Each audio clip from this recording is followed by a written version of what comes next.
Hey, good evening, everyone. John Arnold from Protect and Serve. Good evening. How are you doing on this Wednesday evening? Listen, we are in November, episode 25 of Protect and Serve. I want to welcome you to the show tonight. We are in the midst of a presidential election. We are still awaiting the presidential results. Everybody is on pins and needles. We're watching. Everybody's watching, trying to find out what's going to happen. And tonight, what we want to do is we want to talk about the difference in the crime bills. I hope everyone has voted. I hope that you voted the right way. I hope that you voted your interest, what you felt was right for you, because that's what America is about.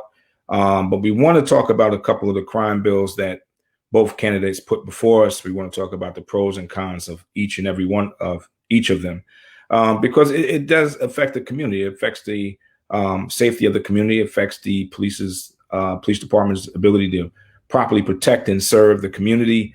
And we have to understand, we always advocate for the citizens on this show. We want you to know what you have available to you. We want you to know what your rights are. We try to talk about some discussions, some issues that are going on in your community that you might be affected by, might be something wrong, might be something amiss. We don't have a perfect criminal justice system by no means, but we take every day as a new day, we should take it as a learning experience when we come to work. We communicate, talk to the community. That's something that we should look forward to do. I know I did. I still do.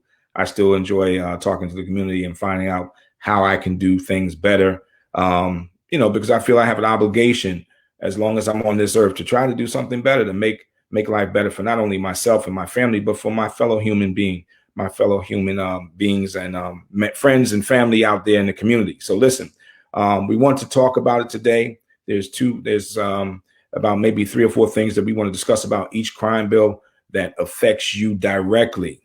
And we want to get into it. We want to have discussion. We want you to join in tonight. I really want you to comment, join us in the comments. I want you to feel free to ask questions. Listen, I have retired behind my name. So does my 2 guests who always come on the show, so we can talk. We don't represent any police departments. Let me just say that right now. We don't represent any police department. We are just giving you our experience based on what we've done as police officers in our career. And we try to keep it as real as possible. We try to be very transparent. And I think we are the most transparent show that you will ever find on Facebook. So listen, without further ado, let me bring in my 2 expert friends. Detective Stephanie Treadwell, retired from Newark Police Department. Hey, Stephanie, how are you? Good, thanks. Good. Detective Anthony Cox, retired from the Essex County Prosecutor's Office. Hey, Tony, how you doing tonight? All right, doing good. Man, we are in a struggle here. As we saw today, we're still trying to figure out who's going to be the next president of the United States. Leading up to that, there were some things that were discussed about their crime bill. They both have different perspectives on a crime bill that's needed for moving this country forward based upon everything that's been going on. 2020 was the year of transition, where we started transitioning from being in the dark to things that were done in the dark for years have now come out into the light. And a lot of it, just like the young vote that is driving this election and picking the next president, they were the ones responsible, our young people responsible for bringing a lot of things forward and standing strong, not moving, not going back, but calling the police departments out and the criminal justice system out for where they are wrong. And when we started to choose a candidate for presidency, we know that they both put forth their proposed crime bill. So I want to go over a couple of the crime bills proposals that they put out there. There are about 3 things that I thought that really we should discuss tonight with our viewers. 3 things from the Biden crime plan and 3 things from the Trump crime plan. And let our viewers decide which one is going to be better for them. And hopefully when they went to the polls and chose their candidate for presidency, they made the right choice. All right. So let's look at the Biden crime bill. Now, Joe Biden, he took a lot of heat because in the early 90s, he was accused of partaking in one of the most strictest crime bills that especially affected Black and brown people. And it was because of the craziness. Now, I know what was coming up, what was going on in the 90s. It was a very bad time. It was a very dangerous time. I mean, there was a lot of murders, a lot of shootings, all drug related. So yes, there was a large number of African American males who were being arrested and being targeted. Why? Because a lot of folks in our community were doing the crimes, and that was intentional. It was intentional that the guns were dumped there. We found out with the Oliver North.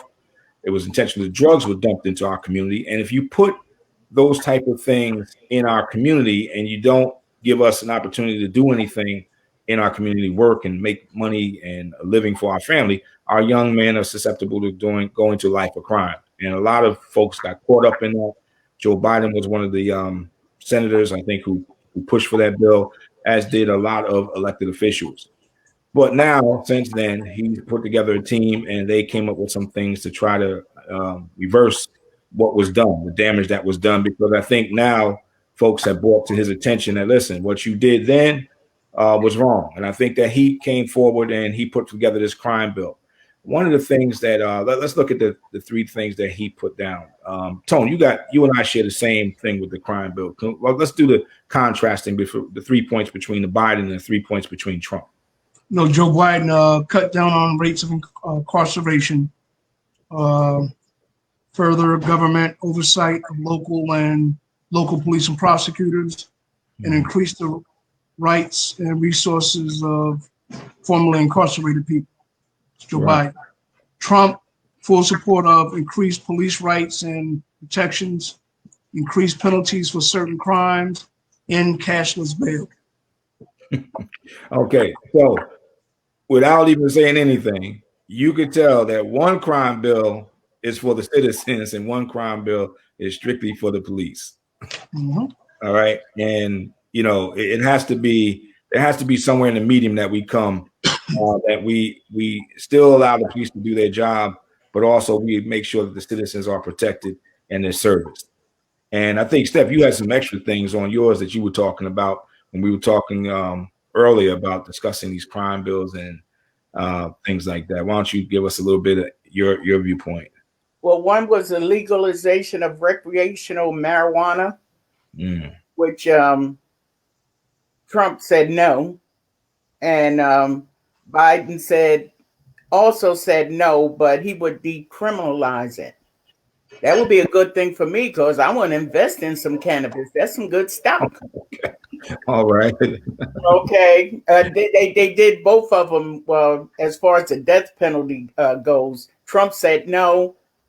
Trump said yes, and Biden said no. They also spoke about privatizing prisons. I don't think that's such a good idea, in my opinion. Well, yeah.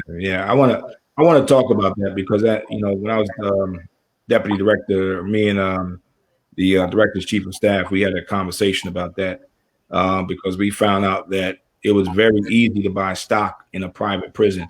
Actually, it's even very easy to buy life insurance policies on prisoners.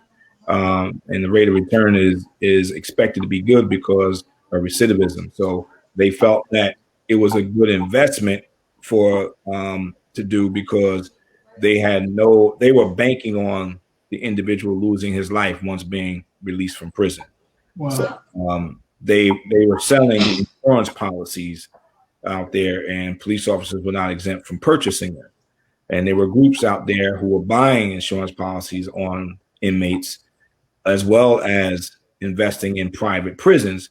Why? Because private prisons make a lot of money, but there's no oversight, and that's the problem. So let's talk about the first one. He wants to cut down on Joe Biden wants to cut down on the rates of incarceration. My notes say that he wants to donate. He wants to appropriate $20 billion toward a grant program geared at promoting crime prevention. I believe that he's on the right track with that. I think that it takes an investment, just like we can invest in prisons and locking our members of our community up. We should be able to invest money in crime prevention, which will prevent them from going to jail in the first place. Because a lot of folks, and Tony and Steph, you know this from the interviews that we've done with young men that we locked up, that a lot of these young men, listen, they're just trying to they're trying to make a living. They're trying to make a living. All right. And it's easy money, it's fast money, it's dangerous, but it's how they're willing to take the risk. They're willing to take the risk. And let's say, listen, if one of us didn't choose this career in law enforcement, who knows what we would do? All right. I mean, let's talk about it. We got some cops on the job that even though they were working, they just got, I think it was a story where one just got locked up for still selling the drugs, So I mean, it's a lot of money and temptation and all of that. So I mean, my heart goes out to these young men because one, as a man, I know as a man, it is hard for me to look at my children and see that my children don't have the basic things that they need in life. I cannot imagine my children coming home and my children being hungry and I'm unable to provide for them. So it's demoralizing and it takes you to a different level. It makes you go out there where, listen, we're human, we're beings of nature. So only the fit survive. And, they're going to resort to doing things. So I think that the $20 billion that he's talking about, I don't have the particulars of what type of grant program that he's doing, that he's proposing. But Biden? Yeah, Biden. Do you have anything on that we can bring forward? It was for Biden? Yeah, Biden. Yeah, he's talking. It was a Safe Justice Act, I believe. Okay. That was the name of it. It's like the $20 billion towards that grant program. Oh, the Safe Justice Act. It was Justice Act. I believe that was it was to reduce recidivism, concentrate prison space on violent offenders and career criminals, increase the use of evidence-based sentencing alternatives, curtail over-criminalization, and to reduce crime. Right. Yeah, I think that we have enough people in the community that these young men and women coming out of the prison system, a lot of them, they want to change their life. And I think that if we gave them like a program, I know that there was a couple of programs that a couple of inmate brothers went to that I know that they served their time and they got into this program. And instead of trying to get them to be a job, because everybody can't hold down a job. Some folks they're good at being entrepreneurs. And it's like, teach them a trade. All right. Teach them a trade. Teach them how to, how to be a good carpenter. Maybe he likes working with his hands. I know I like working with my hands. So if I had to take advantage of carpentry school and whatnot, I mean, who knows? I might not have went into the law enforcement profession because I probably would have felt comfortable doing it. Unfortunately, when I came up, they didn't have that type of program going on. It was something extra that you had to go for. But for those young men, if he's going to spend $20 billion, and I was a law enforcement executive leader, what I would advocate was for, listen, okay, everybody's not going to get a job. And then listen, everybody's not going to hire you when you come out of jail. But guess what? If you go out there and there are plenty of young men that I know that serve time that have their own businesses and are doing well for their families. But when they come out, they don't have the opportunity. And maybe when they write, whoever wrote this the Safe Justice Act, maybe they were thinking about that. I don't have that information available, but I think it's something that we and the viewers need to explore because I want to go beyond, getting a job. What are you going to get a job? You get a job working where? I mean, a lot of the inmates work at the restaurants on 22. They're on the when they come out of the halfway house, you see them going to the jobs on 22. This president doesn't even make the minimum wage, $15 an hour. He doesn't want to raise the minimum wage. So how can you live in today's times on a $7.50 an hour wage? You can't. So, but let me tell you, you learn how to put a bathroom in, that's a $10,000 job. Your profit from that. I mean, listen, that's better than, my dad always said the worst business is always better than the best job because you dictate where you're going to go and how you're going to go. And I know some friends that have not worked a job since they came out of high school. They worked a couple of days on the job and they said, that's it. They've been in business ever since. Mm-hmm. So I think that's one thing that's good. The incentives for states to enact programs to reduce incarceration through by eliminating mandatory sentences That's another good one. I like that one because a lot of the mandatory sentences. Now we know a lot of times we wanted to help folks out who just made bad decisions, but because there was mandatory minimum decisions, you know, it didn't work in their favor, and unfortunately, we couldn't do anything for them.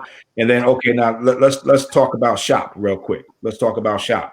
When we came up, we always wanted to do an investigation. If the person was selling us in narcotics, when the person was selling us drugs on the other side of town, certain people wanted the drugs to be bought, purchased, or sold to the undercover within the school zone. Remember that? Why? Because they wouldn't do it, get that extra charge, but get the extra charge. You have to go where they selling. Yeah. So look what it's doing to the person, right? So me, I know that I didn't care, if it was school zone or not. Wherever it went down, it went down. It's going to be the same charge. Sales for undercover. Why bang this brother for just trying? He's not really bringing the drugs in the community, hurting the community. It's the ones above him that are doing that. So why try to penalize him and kill him? Because there's only going to be someone that's going to take his place. So why didn't we, go after the big guy or the one that's up above, the one that's supplying him? This guy's just a little bit. So they would stack charges on him. And I think that this is very good about about what he's trying to do. And he wants to eliminate mandatory sentences for nonviolent crimes. That's a biggie. We have a lot of people. Now, the president is getting a lot of credit for folks being released from federal prison for nonviolent crimes. That's the federal level. But we have thousands in the state that are being incarcerated for nonviolent crimes and spending a lot of time in jail. And I don't think that that's right. That's just my personal opinion. I don't think that is right. I think that we do a serious injustice. There are folks that live in the suburbs that are doing more serious crimes, really hurting our community, and they're not spending a day in jail, and that's wrong. And that's what this whole this outcry is about in 2020. All right. But I like the third one even more so. He said he wants to further the government oversight of local police and prosecutors. Okay. So now Trump, on contrast, is trying to do the opposite, has done the opposite through his attorney general at the time, Jeff Sessions. They have cut back all the advancements that community groups have made, civil rights groups have made throughout the years in the community, requiring and demanding that the police, there be oversight for the police, has been cut back. Normally, when the federal monitor came into a police department that had issues, the federal monitor would say, okay, over the next 5 years, we're going to monitor your activity. We're going to recommend things that you put in place to change your department. We're going to be here oversighting what you do as a department. We're going to be talking with the community. We're going to bring the community in. We're going to be more transparent. There's so many good things that come out of a federal monitorship and a consent decree that it's all about in the mindset of the police department. And here, when we were going, especially like the city of Newark was under consent decree. And I have to tell you, man, a lot of the things Newark, I think, is getting it right. They're not getting it, doing it perfectly, but they're in the right direction because one of the things that they are big on, and I see it, is more of their community involvement. There's plenty. I think we had it on Protect and Serve a couple of shows. We sold the pastors going out in the community. We served community leaders going out, and it was, and that's what's needed because, listen, we come there, we work like when you on a job. I don't know if you got to work the district that you came up in, but I was scheduled to go to Newark. I was going to be in the East. I ain't know nothing about the East District. I'm a West Side boy. You know what I'm saying? West Side, only time I went to the South District was to go see my family. Oh, there you go. You know what I'm saying? I'm a Westward boy. So I wouldn't know anything about the East District, but the way that I did it when I got on the job, working the county, was I made connections to folks in the community. But I don't know, how did you guys deal with that? I mean, Tony, you grew up in East Orange, Steph, you grew up in Newark, but I don't know if you got to work the areas that you grew up in. Worked all over East Orange. So I worked all over Newark. Mm-hmm. But so you guys were assigned to like the street that you grew up on, or that You were in area? that zone, that area, at night or whatever. I worked midnights when I first came on. Worked the north side, south side, up the hill, down the hill, wherever they put you, until you were assigned to a specific zone. Okay. But Steph, how about you? They put me in the north. I only stayed there a couple of months, and then they took me out, and then they detailed me out. Yeah. Okay. So I mean, the opportunity to learn about the communities you're assigned to, unless you have some folks in there, and that's an old school trick that I learned. Unless you have some connection to the community, you're not going to get far. I mean, can you imagine going into the Hispanic section of Newark and you try and talk to them? If one, you got a language barrier problem, and two, you got to understand how their culture works. Mm-hmm. They're not really, they don't really. And then let's say about the West Indians, they don't trust police. Not gonna open up to you. Yeah, you gotta open up. And Tony, I know you got that a lot in your area because you had a largely West Indian population there. So one of the things that I ran into when I worked jobs in East Orange was that they never wanted to keep eye contact with me. But when you go to the West Indian countries, they don't keep eye contact with the police officers. They feel it's disrespectful. But in America, we felt that it was, you're being deceptive. So a consent decree is something that's great because it opens the public's communication up, and then you get to understand. I think one of the best things I ever did was have cultural diversity training. I learned so much by Dr. Gunther. He came in and taught the prosecutor's office, and I was receptive of it because I wanted to do my job better. Now there were folks who were like, "Oh, I don't need to know this. I don't need to know how Black people live. I don't need to know how Hispanic people live. I'm good how I am." No, bro. When we went out in the community and we had to get jobs solved and we had to communicate and learn the trust of the community, it was only because of the training I went through. I had different approaches and a different mindset.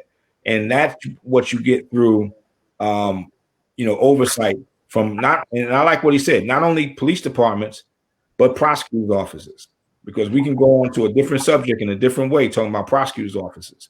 Mm-hmm. I spent 24 years in the prosecutor's office. And, a lot of things that went on there was influenced by police departments in which you shouldn't be.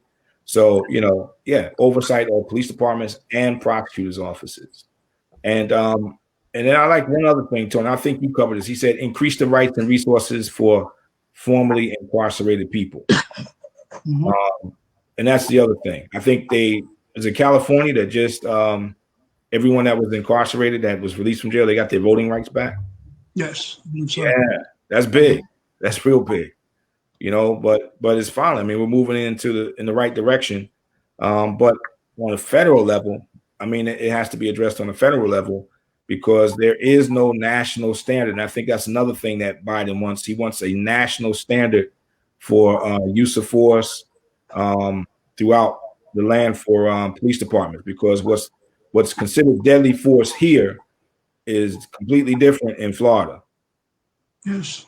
Florida, if you sneeze a certain way, I think they justified in shooting you. It's like, I mean, some of the jobs that I look at, I'm like, how did they get away with shooting this individual? How?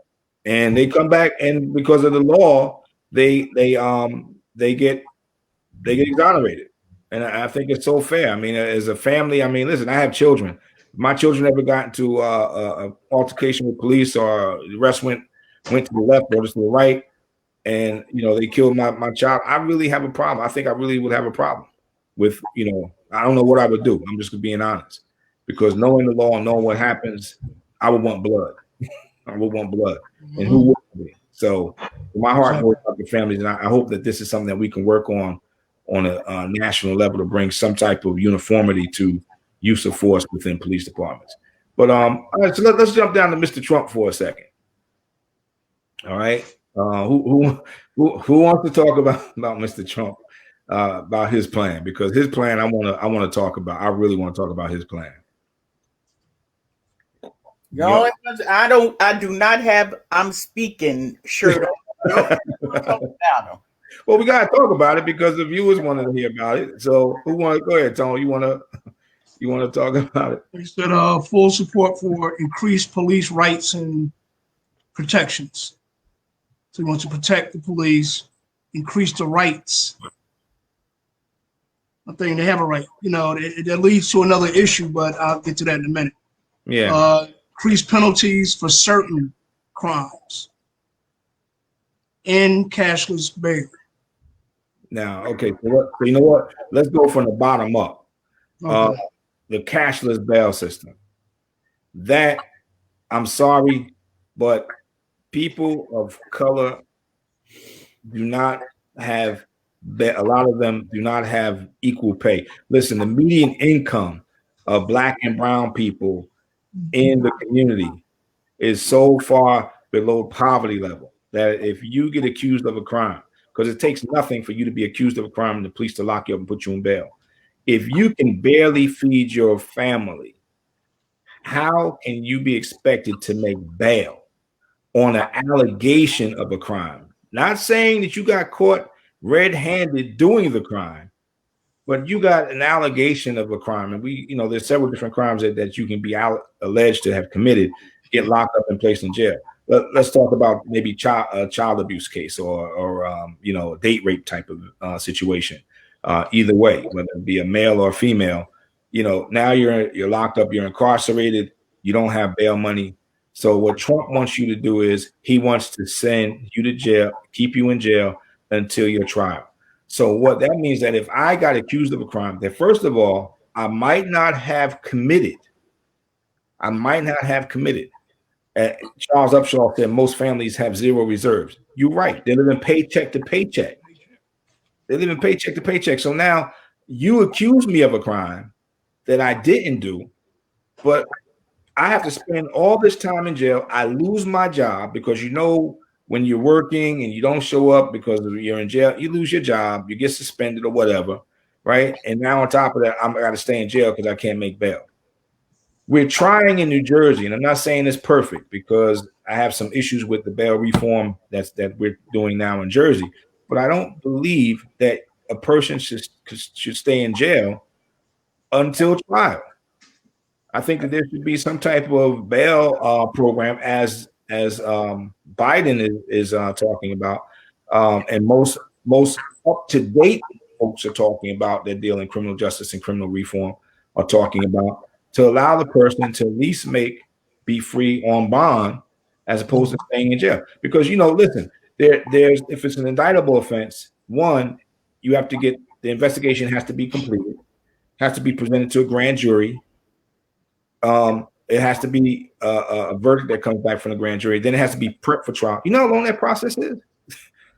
I know folks that got locked up and stayed in limbo for 2 years. Yep. Oh yeah.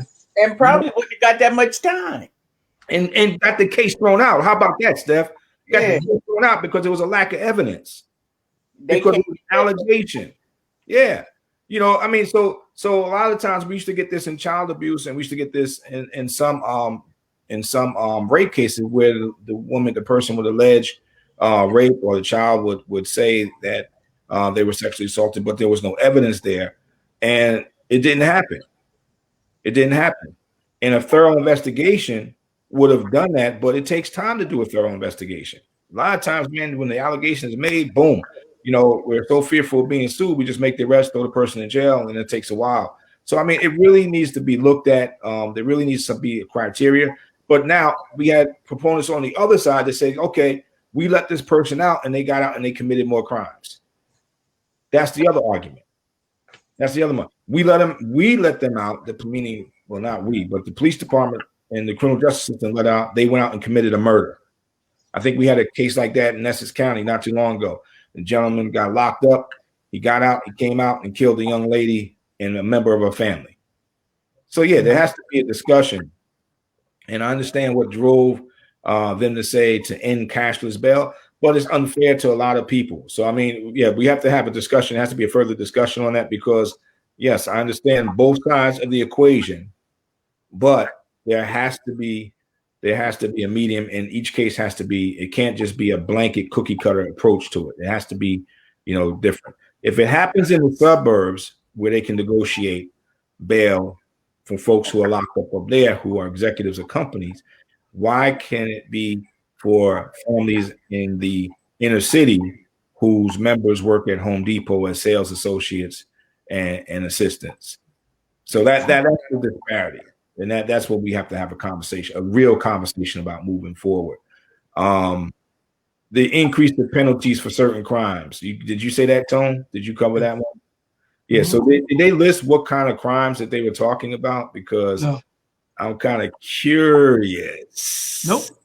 You said increased penalties for certain crimes. Okay. I know that they were talking about.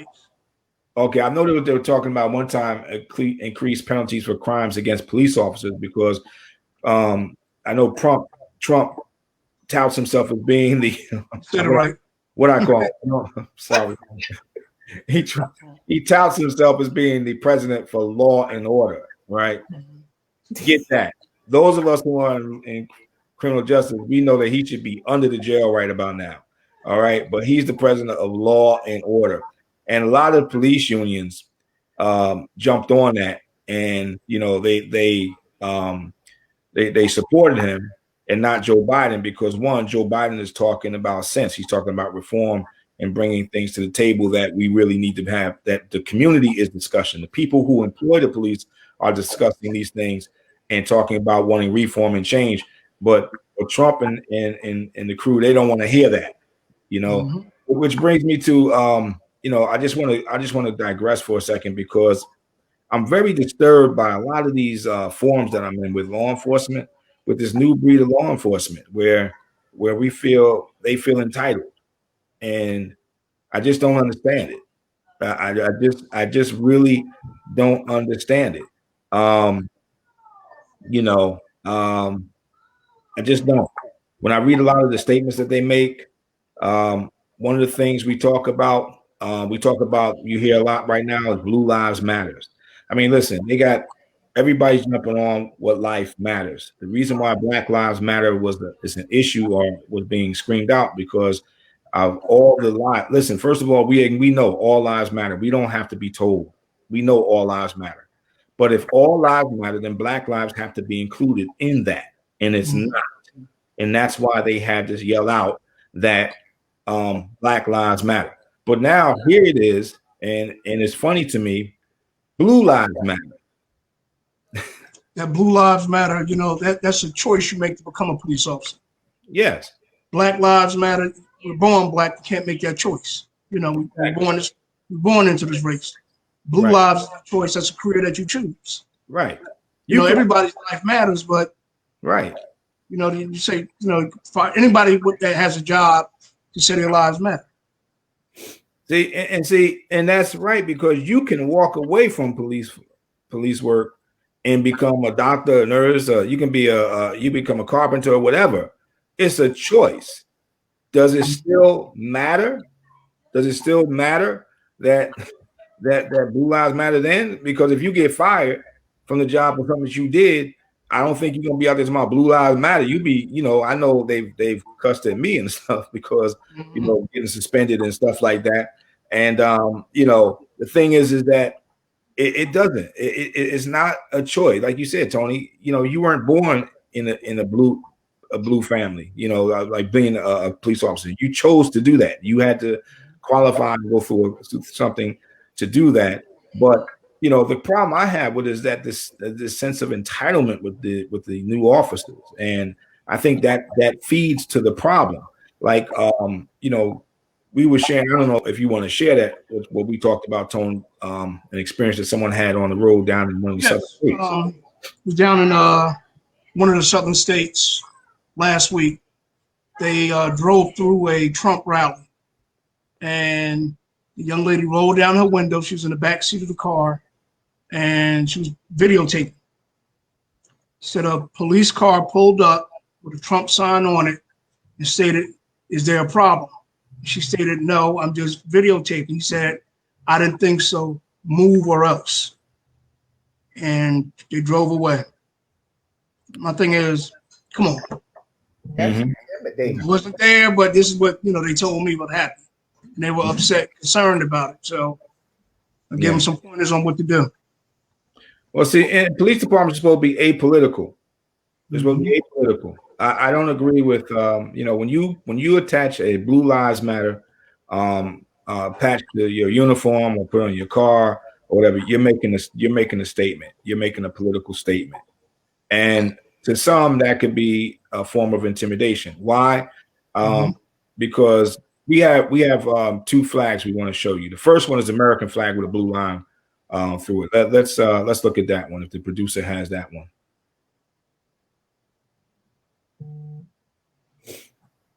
Yeah, our producer. I'm not sure if he has that particular image, but we want to try to put that up there for our viewers because there's a change.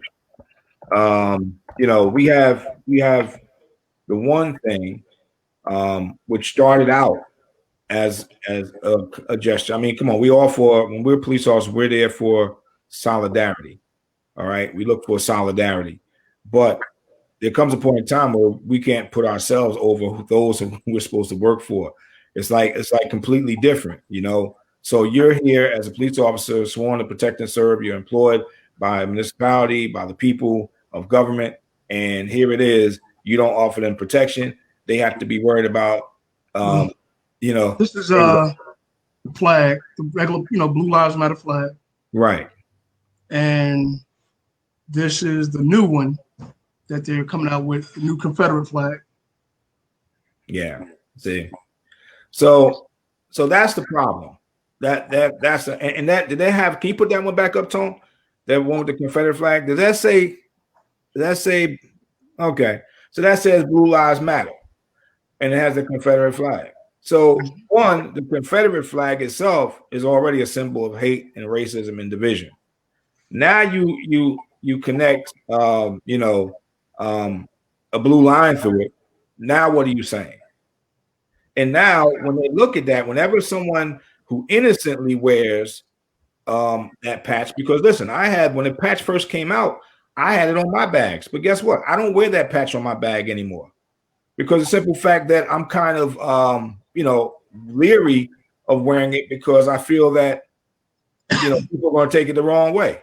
They're going to say, oh, okay. So now you come to the scene and you have that patch on. That can make people feel a certain way, especially with what's going on in the climate around the nation of police officers and community. And that's the problem. I just want to go to a couple of the comments real quick. Let me see. It was Trevor Howard. Hey, Trevor, how you doing, brother Howard? He said, I thought bail reform allowed cashless bail unless a propensity for violence is determined. Yes, he's exactly right. You were able, with the new bail reform, you're right. It's supposed to allow cashless bail if there's no propensity for violence. But for some reason and somehow it's not working. It's not working. I don't know why, but we have people who are going out and committing more crimes. Matter of fact, we have an individual who got released on bail reform, and it was through, I think it was through narcotic sales, and they went out and they busted him again while he was out on bail. I mean, so it's not like, like the folks are getting out there. They're making it bad on themselves and making it hard for folks who don't have a propensity of violence who are getting locked up or being denied bail. And they're making it they're making excuses for the argument in support of the argument of the Trump crime bill, which is crazy. So thank you for your comment, Brother Trevor. And we talked about Biden being the architect of mass incarceration, but he was not by himself. All right. When we talk about him being the architect of mass incarceration, we have to talk about our local leaders as well. And we have to have a really serious conversation about what was going on in our communities at the time and what made them do that. I mean, because if you go back to the time where they were talking about this crime bill, I mean, listen, innocent folks were being killed. Hey, listen, folks were being cut up and put in suitcases. Okay. Folks were being shot up in restaurants, just come in there and shoot them up in restaurants, so let's have a real conversation about that. Let's not just say, and I'm not saying directing this towards you, Trevor. I'm just saying that when we talk about this, we need to talk about lessons learned. This is what happened. And we talked about before that guns was dumped in our community. We had more guns in our community. Let's talk about not only the unfairness of that act, because what I don't agree with the act, and I agree with Trevor on this, is that the mass incarceration should have included Oliver North and those folks under the Contra affair that dumped drugs in our community, dropped guns in our community, and they were allowed to testify about it, and nothing happened to them. But yet young black men, I mean, and it's easy. We look at how many young brothers that we came across that were not there mentally, that got caught up and did murders and did shootings and did sold drugs and didn't even have an idea what they were doing and got caught up in that. I mean, it's crazy. And that's one of the things in the Biden crime bill as well, that he wants to deal with people with mental illnesses. We talked about mental illness last week. Yeah. We talked about folks that how folks who are, listen, when I was a drug expert and testified in drug court, I mean, one of the things I told the jurors, I said, please do not underestimate drug dealers. I don't know what kind of image you think they are, but they are very smart individuals. And they were preying on individuals in the community that didn't know any better. They would go to young folks because why? Young folks didn't have a record. They were under the radar. Mm-hmm. The criminal game is a tough game. You folks know it. I mean, listen, how many times have we, when you guys were dealing with certain investigations, and I used to come in and listen to y'all talk, and I was like, yo, you got to be kidding me. And I used to feel so bad for the person, man. I used to feel so bad for the brother because I know he didn't know any better. And I said, he just wasted his life away. He's going away for a long time. And that's one of the conflicts of doing this job, is that, in protecting and serving. Yes, I want to serve, but I got to protect the community from you. And you look like me. I have a son your age. I have a daughter your age, but I got to protect the community from someone like you. And that's the hard part of this job. Was. So, why you revisiting it, at least you're trying to make a change, because it's different now than it was then. Right. And you know what? And Charles Upshaw, hey, brother Charles, how you doing? Charles said this. He said in the comments, he said the Congressional Black Caucus supported the crime bill. There's enough lane to go around. The question is what you just said, Steffi. What do we do to make a difference now? Right. That's the question. Listen, I'm not, you know what? And forgive me, those of you follow me on IG, you probably saw it. Listen, I don't care what he did 20 years ago. I mean, what did you do 20 years ago? I did stuff 20 years ago that I'm not proud of, that I wouldn't, if I can go back and erase it.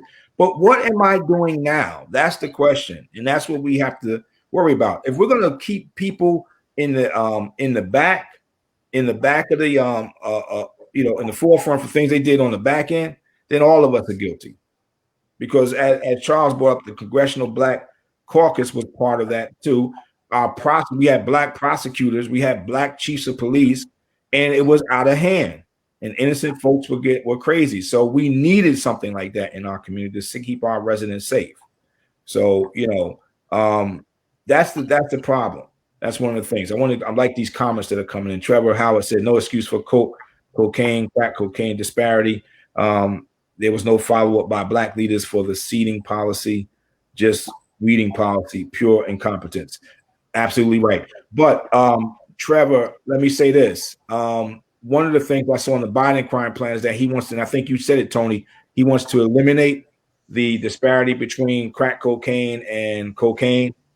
I think he addresses that in his crime bill because it's exactly like you said. And that's one of the things that we got wrong. And moving forward, we need to get it right. And that's why we're having this type of discussion. That's why we have. So thank you for your comment and for pointing it out. Excellent. Thank you. Listen, I like the comments when they come in. Hey, I like I just want to shout out to the regulars. Karen Daniels, how are you? Dr. Fuqua is on here. Dr. Deborah Fuqua is on here. A powerful.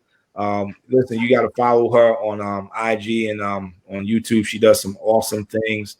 Very powerful woman. We appreciate you coming on here, spending time with us. And some of those who are out there who I don't see in our comments on the feed, that are joining us on the show. Listen, I just want to say thank you for coming in and thank you for leaving comments. I love discussion. I believe that this is a marriage between law. It could be a good marriage between law enforcement and community. But the thing with any relationship, and some of you know this, is that you have to have dialogue. You have to listen. You can't be married. You can't have a good marriage and not know what Boo wants. All right, or what Boo is thinking. Boo can't answer you a question. You sit there and she say, well, what's wrong? And we do like we normally do, brothers. We will nothing. Nothing. That's the number one answer. Everybody, nothing. But daggone well, there's some things on your mind that you want to say or you want to do, but you can't do it. And that can't happen. So the same thing with this is why we have this show and why we did this show is because we want to have this dialogue. All right. So okay, we have Roxy Robinson. She said, I personally believe we need programs in our schools K through 12 because our young people are often forced into situations and we are all responsible. Absolutely right. Hey, listen, you get no disagreement with anybody on this show right here on this panel, and I believe a lot of people in the comments. I just said it a few minutes ago. The drug game, organized crime game, they go young. We don't go young. We allow our young folks to get in trouble, and then we try to correct them. I think it was Frederick Douglass says, better to build them up while they're young than try to mend a broken man. He's absolutely right. He's absolutely right. And Roxy, you hit it right on the head. We need those programs. We listen in other countries, they don't have the type of juvenile delinquency that we have in this country. Why? Because they reach out to their kids and they do things with their children at a young age. Okay, let's not even go out of the country. Let's stay right here in the United States. How come inner city kids don't have the same, how come suburban kids don't have the same type of issues that inner city kids have? Because when you go to suburban neighborhood, those communities, they invest in their kids more. Especially when I drive through Union County and I see community centers and I see this and that building all designed for the youth. I see families out there. And then I come back to my home, this great city of Newark, and I see that all of those programs, listen, you don't even have a boys club anymore. Remember the boys club in the South Ward, Steph? Yeah. It's like Nantec or something now. I remember going there learning how to do martial arts, how to do boxing programs, how to do swimming, those type of Baldwin Street recreational school. They're trying, but we used to have programs where you can do these type of things. But now they took it out because they putting it in. Listen, and let's be for real. A lot of people are putting stuff in their pocket. All right. Let's just have the conversation. All right. We locked up a couple of those folks too, because they're stealing from the community. And those type of programs need to be brought back into the community so that the young children have something to do. When they have nothing to do, an idle mind is the devil's workshop. But right? You can also just recognize that there's a breakdown in the family also. And that's the other thing. Steph. And a lot of the parents are competing with their own kids for the streets. Yep. Listen, I was principal for Westside High School, principal for a day. I learned exactly what you're saying, Steph. Okay. I got an education that one day when I used to, see that they had such a program, and it's like their fathers and mothers were OGs, and they were trying to stay out of the gangs. And check this out: walking from the high school to their house, they had to walk through gang territory, where folks were trying to pull them into a set different than what their mother and father was in. Mm-hmm. And they were like, they didn't want to go home. I talked to the principal. I said, wow, man, your kids are really motivated to stay here. They said, man, let me tell you, they just don't want to go home because of what they're going to face when they go home. And it's a shame. It's a shame. We have to invest in every other country every other community outside of the inner cities, invest in their youth, invest in their families. That we do have a large number of broken families, and these type of crime bills are just adding to the problem. They're adding to the problem because when you're taking the men out of the families and you're not allowing them to be able to provide for themselves, and make a living for their family is degrading, is demoralizing. And the only way they can feel that they're doing something and contribute to their family, or listen, we're not even talking about the flash and the bling and all of that. We're talking about just being able to put food on the table. They have to go out there and take the risk, as you said, Tony, in a life of crime. You know what I'm saying? So it's crazy. It's crazy. Let me see. I want to take another one. Trevor, all right, Trevor, man, you give me some good stuff here, man. Trevor said inner cities are overly policed. They don't have constant police contact. A teenager in the late 80s, I was constantly harassed and frisked. I thought that was normal. You know, I don't know where you came up at, where you were raised at, Trevor. But what happened was policing took a turn around that time in the 80s. Steph, do you remember when CompStat came? And Tony, do you guys remember when CompStat came to your departments? Yes. What year? Early 90s. Early 90s. It was early because it was from the guy at NYPD started it. Yeah. Okay. So early mid 90s, I believe. Right. And then it just went to every department because that's what we do. One of the things I like about CompStat is that it does give you command status. It lets you know where you're at as a police department. But the other thing it does, it puts pressure on the police officers to go out there and violate folks' rights. Trevor's from East Orange. So, listen, you probably had a problem. Tony was probably one of the cops that harassed you, Trevor. I'm just playing. Trevor said he was from East Orange, so well, we know about the crew you talking about, Trevor. Say no more, please. We already know about the crew you're talking about in East Orange. But yeah, we disavow any real knowledge of any names. But the thing is that because there's so much crime in the inner city in our communities, they put cops on dots. And when you see cops on dots, you see, there you go, Trevor. See, I told you don't say nothing. I wasn't on the task force. But when you put cops on dots, you're going to have a lot of more police interaction with the community. And unfortunately, sometimes when they put cops on dots, that equates to commanders thinking that they have to bring in numbers. And the way you bring in numbers is by going out and harassing, innocent people. I was in law enforcement for over close to 30 years when I finally retired.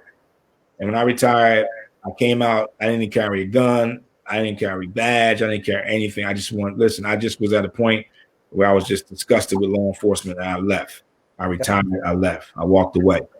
And what it did was it gave me an opportunity to go back into my surroundings and in my community.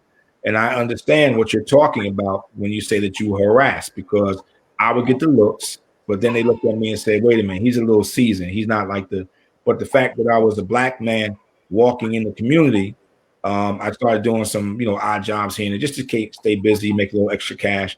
And oftentimes I would walk from wherever I was to a bodega or whatever. And when I was in the bodega, they would look at me. And I saw how they harassed other folks. And I would listen to the conversation with the young brothers about what was going on, their relationship with the police. And it was very bad. It's very bad. And had I came up in the time that you came up, I was already on the job in the 80s. Yeah, I probably would have had the same experience and might not have been a police officer because it just was a different time. But, I feel that we can correct that moving forward. That's why we're doing this conversation, doing this show, because I really believe that we can move forward and we can bring true policing back at the time when we were on the job and we didn't harass folks. But we had, we got in the car and talked to you. It's like, hey, what's up, man? How you doing? Blah, blah, blah. It wasn't like I didn't know you. I knew you because I worked in my community. So yeah. Charles said it was CompStat in 1980s with Hubert Williams. Yes, Director Hubert Williams. Yes, man. That was my dad's guy, man. He took care of my dad, and my dad took care of him, and they had a very good relationship as far as things in the community. Hubert Williams was one of the directors who cared about the community. I think that's before you got on the job too, right, Steph? Yeah. Yeah, Hubert was. I think he was about to ready to leave, but he was a great police director. Did a lot of programs. He did a program called the CRISP program in the South Ward. that my dad was in charge of. I remember as a little boy, we used to go around. They had walking patrols and stuff like that. And believe it or not, crime came down because just that little bit of effort. And that was a crime bill back in the 80s. That was money that came in for community policing back in the 80s. And we had to keep programs like that, but good programs like that get cut in the inner cities. And that's one of the problems that we have. But but just moving on, some final thoughts is that if you didn't vote,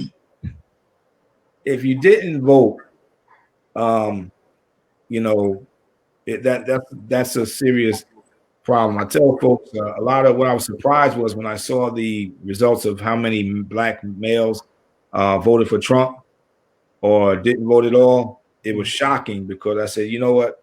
At this age, it's not about me. There's nothing really they can do for me, but everything that I do now is for my future generations. Right. And that's why it's important that we, as this age group and those of us who are in the know, we sit up here and we vote, so that the future generations will have a chance. My opinion on this is that the Trump crime bill will hurt the black and brown community very much. I think that even if Biden doesn't win, because even if he wasn't the president, we should be pushing for his type of crime bill. If you didn't vote, you don't have a say-so on anything. And that's one of the things that I just can't understand why you didn't vote. You don't have the privilege of saying anything or complaining when these things happen to you. The reason why we're voting is because we want to cut down on the number of black lives that are being killed despairingly by police officers. We want to cut down on the false arrest and the disproportionate amount of arrest that happens, and the way that they're treated is different, and also we want to make sure that there's some uniformity in the police departments, because one of the things we didn't talk about, but we all know, is the way that black officers are treated in the police department, which is another study that the Biden campaign came out, that they came out with, and they were saying that it was disparingly against black officers, which is why a lot of black unions did not get behind the FOP and the PBA and their support for Donald Trump. So there's a lot of things that we need to talk about with these crime bills, and that needs to be a discussion. Also, Sheena Grimes, she said good programs get cut because the dirty politicians are stealing the money. Sheena, we agreed, and we said the same thing. She said they have to stop bringing people in that have no ties to the community. I believe that is awesome, and that is the truth. I think that your leaders and police departments should come from the community. They should know the folks in the community. They should have a relationship with folks in the community. That way we can bring some resolution to some of these problems in here. All right. Final thoughts on the crime bill. Let's go, ladies first. Steffi, what's your feel? What's your closing thoughts? Okay, I'm just hope they get it right this time. As far as the crime bill goes, the only other thing I want to say is I hope that John Lewis is up there on the polls, and I hope he be pleased with what we tried to do.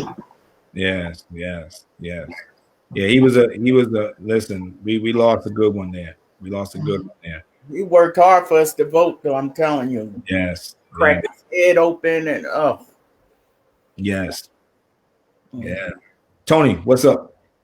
Just no matter how it goes, it's what I say every week: stay alert, stay alive, stay healthy. Yeah, we're all we have now, so we'll see. And my final thoughts to our viewers: listen, I want you to really study the crime bills that are out there. Look at compare them both. Look at them both, and in your community, in your town, take what you see that you need to fight for, and go to those meetings, go to those put that pressure on your city council, on your mayor. Make sure that they are there. This is what you want in your community.